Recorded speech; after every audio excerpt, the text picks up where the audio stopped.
Hello everyone, this is Aparajita from evidyarthi.in। उम्मीद है सब बिल्कुल अच्छे हो और सब एकदम मजे में अपनी लाइफ में। वैसे 10th क्लास में ये शब्द बहुत गलत लगते हैं क्योंकि कोई मजे में नहीं होता 10th में।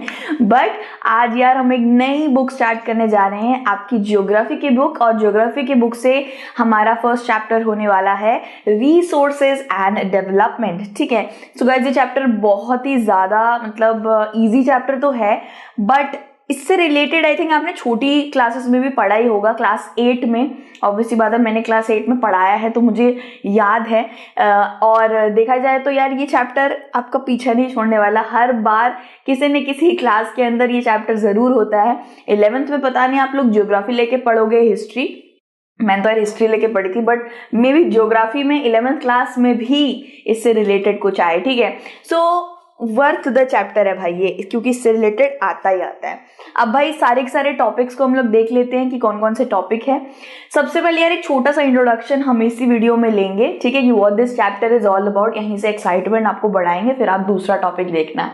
फिर आएगा guys types of resources, development of resources. उसके बाद मतलब देख रहे हो हम रिसोर्सेज के बारे में ही इस पूरे के पूरे चैप्टर में सबसे ज्यादा पढ़ने वाले हैं। ठीक है, रिसोर्स प्लानिंग इंडिया में कैसे चलती है, कंजर्वेशन ऑफ रिसोर्सेज। ठीक है, और उसके बाद भाई और भी और भी टॉपिक्स है, क्योंकि गाइस ये 10th क्लास है भाई, भर भर के टॉपिक्स होते हैं। लैंड रिसोर्स, लैंड यूटिलाइजेशन, फिर आपका आएगा land use pattern in India, फिर आपका आएगा भाई land degradation and conservation measures, और फिर आएगा soil as a resource. Basically guys ये चैप्टर बहुत इजी होने वाला है, चिंता मत करिएगा, क्योंकि सब नेचर से रिलेटेड ही है। और भी टॉपिक्स हैं, वाह वाह वाह वाह वाह, ये यार ये मुझे नहीं पता था। ठीक है, classification of soil erosion and soil conservation. ठीक है यार, okay, this chapter is going to be a challenge. ये अच्छा खासा, इसमें बहुत सारे टॉपिक्स है, बट डोंट वरी गाइज, बहुत ही इजी पीजी सा ये चैप्टर है। इंट्रोडक्शन से हम लोग जल्दी से स्टार्ट कर देते हैं। सो गाइज देखा जाए तो हमारी पृथ्वी में बहुत खूबसूरत तरीके के जानवर हैं, प्राकृतिक चीजें हैं। ठीक है, और आप जानते हो जब हम स्टोन एज के वक्त पे बहुत सारे क्या कहते हैं उसको, वन मानुष, क्या क्या हम लोग बड़े अलग अलग नाम से बुलाते हैं, वो लोग आप देखते ही होंगे उनके वक्त पे बेड, फ्रिज, इलेक्ट्रिसिटी ये सब तो होती नहीं थी। या तो वो लोग जंगलों में रहा करते थे, केव्स में रहा करते थे, है ना। वो नेचर के साथ बहुत इंटैक्ट करके चलते थे, मतलब नेचर, प्रकृति ही उनका सब कुछ था। लेकिन आज के वक्त पे 2022 और 23 चल रहा है भाई, इसके वक्त पे अगर आप देखो तो हमने नेचर को अपने तरीके से बहुत ही ज्यादा बदल दिया है। हमारे पास आजकल के वक्त पे सारी वो चीजें हैं, सब चीजें मौजूद है जो हमें आप देख सकते हो कि टेक्नोलॉजी वाली चीजें मौजूद है, साइंटिफिक। यार हम चांद, मार्स, कहाँ तक पहुंच चुके हैं। ठीक है, लेकिन शुरुआती वक्त पे सिर्फ प्राकृतिक चीजें ही लोगों के पास रहा करती थी और उसी से उनको गुजारा चलाना पड़ता था। इस चैप्टर के अंदर शुरुआत हम इसी से करने वाले हैं गाइस, कि व्हाट इज रिसोर्सेज। इसका पर्टिकुलर आपको मतलब पहले जानना पड़ेगा कि भाई ये शब्द मतलब क्या बताता है अपना। तो रिसोर्स का मतलब क्या होता है गाइज, कोई भी ऐसी चीज, कोई भी प्राकृतिक इन्वायरमेंट से ली हुई चीज जो इंसान के काम आए। ठीक है, जो इंसान के काम आए उसको आप कह सकते हो रिसोर्सेस। ठीक है, all the useful elements of environment that satisfy our basic needs are called as resources। ठीक है, आप धूप को ले लीजिए। ठीक है, धूप क्या है, एक नेचुरल रिसोर्स है। ठीक है, धूप एक नेचुरल रिसोर्स है, उससे सोलर एनर्जी बनती है, हमें विटामिन डी मिलता है, हमारे कपड़े सूखते हैं, वो हमें क्या कर रहा है, हमारी बेसिक नीड्स को पूरा कर रहा है, वो हमारे लिए एक रिसोर्स है। ठीक है, अब बहुत से ऐसे रिसोर्सेज होते हैं गाइस जो प्रकृति से डायरेक्ट हम इस्तेमाल कर लेते हैं, या प्रकृति से इस्तेमाल करने से पहले उसमें अपना थोड़ा सा हाथ वाथ मारते हैं, टेक्नोलॉजी डालते हैं, फिर इस्तेमाल करते हैं। जैसे कि धूप की जो रोशनी होती है, हम उसके अंदर कोई भी कुछ कर नहीं सकते हैं। बेसिकली हम उसको एडिट नहीं कर सकते हैं, हम उसको अलग तरीके का कलर का थोड़ी ना बना सकते भाई। वो जैसे आ रहा है हमें उसे वैसे ही गेन करना पड़ेगा, हम उसे बिल्कुल नहीं बदल सकते। क्या आप ऐसा कभी करते हो, यार सूरज की दिशा आज वहां है, मेरे कपड़े नहीं सूख रहे, इसको वहां कर देता हूँ?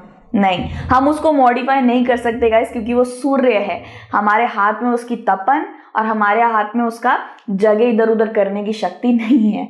लेकिन उसकी जो ये तपन आ रही है, जो ये सूरज की रोशनी आ रही है, इससे हम एनर्जी तो बना सकते हैं, यानी कि टेक्नोलॉजी इस्तेमाल कर सकते हैं। सो उनकी सूरज की रोशनी तो हम बदल नहीं सकते, पर उसकी रोशनी, पड़ने वाली रोशनी से हम सोलर एनर्जी बनाते हैं। सो गाइज, इंसान ने अपने मुताबिक और अपने बेसिक नीड्स को मद्देनजर रखते हुए प्रकृति की बहुत सारी चीजों को ऐसे ही लिया है प्राकृतिक तौर पर भी, और बहुत सारी चीजों को वो क्या कर देता है, इवॉल्व कर देता है या चेंज कर देता है अपने अनुसार। ठीक है, The process of transformation of things available in our environment involves an interactive relationship between nature, technology and institution. ठीक है, कुछ चीजें होती है गाइज जो हम प्रकृति से डायरेक्ट ऐसे ही ले लेते हैं। फॉर एग्जाम्पल गाइज, पहले के वक्त पे क्या होता था, पानी डायरेक्ट ही लोग पी लिया करते थे, उसको फिल्टर नहीं करा करते थे। लेकिन अब इंसान क्या करता है भाई, अलग अलग तरीके के आरओ, फिल्टर, बहुत सारी चीजें उसने निकाल दी है। तो उसने क्या करा है, वक्त के अनुसार और टेक्नोलॉजी और साइंटिफिक मतलब इवॉल्व के अनुसार उसने पानी को शुद्ध बना के पीना शुरू कर दिया है। मतलब पहले के वक्त पे पानी ऐसे ही इस्तेमाल कर लिया जाता था। फिर गाइस बात आ रही है टेक्नोलॉजी की। ठीक है, टेक्नोलॉजी की बात आ रही है गाइस। हमने देखा जाता है पहले के वक्त पे इतना टेक्नोलॉजी वगैरह इतना सब कुछ था नहीं, हम बड़ी आम जिंदगी जीते थे। आपने सुना होगा आपके मम्मी पापा को बोलते हुए कि हम ये सब, तुम लोगों को ये सब जो मिल रहा है ना, ये सब बहुत ज्यादा है, क्योंकि हमारे वक्त पे तो हम बहुत आम जिंदगी जीते थे। बिल्कुल सही बात है गाइस, क्यों हम जैसे फ्रिज का पानी पीते हैं, आइसक्रीम खाते हैं, उनके वक्त पे फ्रिज का पानी वगैरह नहीं होता था, वो घड़े में पानी डालते थे। घड़ा यानी कि मिट्टी का बना हुआ घड़ा जो प्रकृति से आ रहा है, बस इंसान उसको एक शेप दे देता है, उसको एक शक्ल दे देता है, और वो नेचुरली पानी ठंडा करने का काम करता था। सो गाइज, आप देख रहे हो किस तरीके से इंसान इवॉल्व हो रहा है, उसकी बुद्धिमत्ता इवॉल्व हो रही है और अपने हिसाब से वो चीजों को बदलता है। फिर क्या है गाइज, यहाँ पे बात हो रही है इंस्टीट्यूशन की। इंस्टीट्यूशन का क्या बोला जा रहा है भाई, इंस्टीट्यूशन मतलब कि वो जगह जहां पे ये प्राकृतिक चीजों को कुछ और ही शक्ल दे दी जाती है। फॉर एग्जाम्पल गाइज, जैसे कि डायमंड और गोल्ड एक मिनरल है, ठीक है, हमें प्रकृति से मिलते हैं ये दोनों, है ना। लेकिन क्या डायमंड और गोल्ड की खुदाई करने के बाद ही हम उसको गले में डाल लेते हैं या फिर हाथ में पहन लेते हैं? नहीं ना, उसको पहले हम तराशते हैं, उसको पहले हम शेप देते हैं, कटिंग करते हैं, बहुत सारे अलग अलग प्रोसेस से गुजरता है। तो कहाँ गुजरता है? खुले आकाश के नीचे? नहीं ना, तो वो किसी फैक्ट्री में या किसी इंडस्ट्री में या फिर किसी ज्वेलर के पास ये सब चीजें होती हैं। सो इंस्टीट्यूशन क्या बोला जा रहा है, वो जगह जहां पे ये चीजों को बनाया जाता है, जैसे कि फैक्ट्रीज, इंडस्ट्रीज और अलग अलग दुकानें। ठीक है, सो गाइज ऐसा आपको एक चीज याद रखना है गाइज कि सारी चीजें ही हम चेंज नहीं कर देते हैं। बहुत सी चीजें हैं जो हम प्राकृतिक रूप से भी धारण करते हैं, जैसे हवा को आप कभी चेंज करते हो?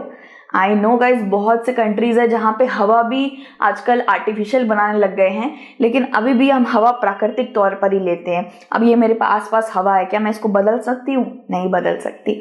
ठीक है, और भी बहुत सारी चीजें जैसे सूर्य है, पानी है, बहुत सी चीजें हैं, ये हम डायरेक्टली नेचर से जैसे आता है हम वैसे ही लेते हैं।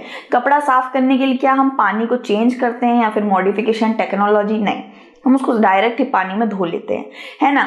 सो बहुत सी चीजें हैं जो हम प्राकृतिक रूप से सीधा सीधा ही ग्रहण कर लेते हैं, और बहुत सी चीजें जिसको हम बदलते रहते हैं। फॉर एग्जाम्पल गाइज, पहले पेड़ों को काट कर उनसे हम लोग लकड़ियां जला लेते थे। डायरेक्ट प्रकृति से पेड़ लिए, जला लिया, डायरेक्ट प्रकृति से पेड़ लिए, उनको काटा, घर बना लिया। लेकिन आज के वक्त में पेड़ों से इतनी सारी चीजें बनती है, इतना फर्नीचर वगैरह बनता है, उस पर अलग पेंट चढ़ रहा है, उस पर अलग चीजें चढ़ रही हैं, और पेड़ों को काटने के बाद उसके पेपर बन रहा है, उसका पेपर मैशी बना के फिर उसका अलग से फैक्ट्री में पेपर बन रहा है। भाई आजकल इंसान ने अपने अनुसार सारी चीजें बदल डाली हैं। ठीक है, so human beings interact with nature through technology and create institutions. हम बड़ी बड़ी फैक्ट्री बनाते हैं, बड़े बड़े कारखाने बनाते हैं, और वहां पे उस प्राकृतिक चीजों को कुछ और ही शक्ल दे देते हैं। जैसे आलू ले लीजिए, आलू प्राकृतिक तरीके से पैदा हो रहा है, ठीक है, आलू प्राकृतिक तरीके से उग रहा है, प्रकृति हमें उसे दे रही है। लेकिन उसका चिप्स बनाना, उसे पैकेट में डालना उसमें जीएसटी टैग लगाना, सब कुछ लगाना, ये सब तो इंसान ही कर रहा है, ये सब तो टेक्नोलॉजी के जरिए ही हो रहा है, एक फैक्ट्री में हो रहा है, मतलब एक इंस्टीट्यूशन में हो रहा है ना। सो ये हम अपने तरीके से बदलते रहते हैं। Accelerate their economic development, yes, इसी तरीके से चीजें एक्सेलरेट होती है, हमें इकोनॉमिक डेवलप रहा है, हमारे बहुत सारी चीजें बाहर भी एक्सपोर्ट हो रही हैं, बहुत सी इंपोर्ट हो रही हैं, एक्सपोर्ट इंपोर्ट चल रहा है, ठीक है। So do you think that resources are free gift of nature as in assumed by many? आप सोचोगे यार ये रिसोर्सेज जो होते हैं ये फ्री गिफ्ट ऑफ नेचर है ना। ये फ्री गिफ्ट ऑफ नेचर नहीं है गाइस। ये जितनी भी चीजें हमें प्रकृति देती है, सबसे पहले हमें उसमें बहुत सारी चेंजेस करने होते हैं भाई, टेक्नोलॉजी लगाना होता है, इंसानी दिमाग लगता है, फिर जाके वो आपको मिलता है एक अलग ही रूप में। फॉर एग्जाम्पल गाइज, अगर मैं आपको ये सारे नेचुरल आपको दिख रहे हैं, ओके, सो क्या लेके चले भाई, हवा को लेके चलते हैं, ठीक है। हवा क्या है, प्रकृति ने दिया है हमें, है ना, प्रकृति माँ की देन है। अब हवा हमारे काम आ रही है, ठीक है, ऑक्सीजन वगैरह कपड़े सुखाने में, ठीक है, लेकिन इंसान यहाँ तक सीमित नहीं था, यहाँ तक कुछ नहीं था, उसको क्या करना पड़ा, उसने इससे इलेक्ट्रिसिटी बनानी शुरू कर दी, विंड मिल्स बना दिए, जिससे अब हमें हवा जो एक प्राकृतिक रूप में हमारे पास मिलती थी, अब वो टेक्नोलॉजी के जरिए उससे बिजली तक बनने लग गई है ना। सो गाइज, इसी तरीके से हम ये नेचुरल रिसोर्सेज को बदलते भी हैं। ये गिफ्ट ऑफ नेचर तो है, लेकिन बहुत से ऐसे रिसोर्सेज हैं गाइज जिनको इंसानी दिमाग की बहुत जरूरत पड़ती है, ह्यूमन एक्टिविटी की बहुत जरूरत पड़ती है, ठीक है। सो गाइज, देखा जाए तो ह्यूमन खुद में ही एक रिसोर्स है, ठीक है। अगर आप सोच रहे हो ये बहुत ज़रूरी है, वो बहुत ज़रूरी है, हम खुद बहुत ज़रूरी है भाई, हम ही चीज़ों को बदल सकते हैं। हाँ, प्रकृति माँ ने ही तो हमें हर चीज़ बनाकर दी है, शुरुआत तो उन्होंने करी थी, लेकिन आज भी हम ऐसे स्टोन एज के एरा में केव्स में रह रहे होते, लकड़ियों से ज़्यादा कुछ नहीं कर पाते, सिर्फ इंसानी दिमाग के जरिए ही गाइज हम आज इतनी सारी चीज़ें बना के बैठे हुए हैं, ठीक है। So they transform material available in environment. इंसान क्या करता है, जो इन्वायरमेंट यानी कि वातावरण में हमारे कोई भी मटेरियल मौजूद रहता है ना, उसको वो ले लेता है और फिर उसको अपने हिसाब से बदलता है, ठीक है। जैसे फॉर एग्जांपल गाइस, पेड़ हमें प्रकृति से मिलते हैं, इसे इंसान नहीं बनाता है, लेकिन आजकल ऐसा हो गया गाइस कि प्रकृति भी आजकल इंसान आर्टिफिशियल मैनर में बनाना शुरू कर दिया है, पेड़ भी इंसान खुद उगाने लग गया है, बहुत सी चीजें हैं गाइस। लेकिन शुरुआत, हाँ, प्रकृति ने ही हमें शुरुआत में पेड़ दिया था। उसके बाद क्या हुआ गाइस, हम इसे काटने लग गए, काटने के बाद इसका पेपर बनाने लग गए, इसका फर्नीचर बनाने लग गए, बहुत सारी अलग अलग चीजें बनाने लग गए। अब इसके बाद वाले टॉपिक पे हम यही पढ़ने वाले हैं गाइस कि कौन कौन से रिसोर्सेज हमें प्रकृति से मिलते हैं, जिंदा होते हैं या नहीं जिंदा होते हैं, कौन कौन से रिसोर्सेज अनलिमिटेड टाइम फ्रेम तक चलेंगे, कौन कौन से रिसोर्सेज बड़ी जल्दी खत्म हो जाएंगे हमारे भारत में या पूरे वर्ल्ड में, ठीक है, कौन कौन से रिसोर्सेज हमें किस किस जगह से मिलते हैं, ये सब हम इस वाले टॉपिक में पढ़ने वाले हैं, which is types of resources, ठीक है। सो दूसरी वीडियो में हम आपसे जल्दी से मिलते हैं। Thank you so much for watching and God bless you everyone, take care and will meet in the next video. जय हिंद, बाय बाय।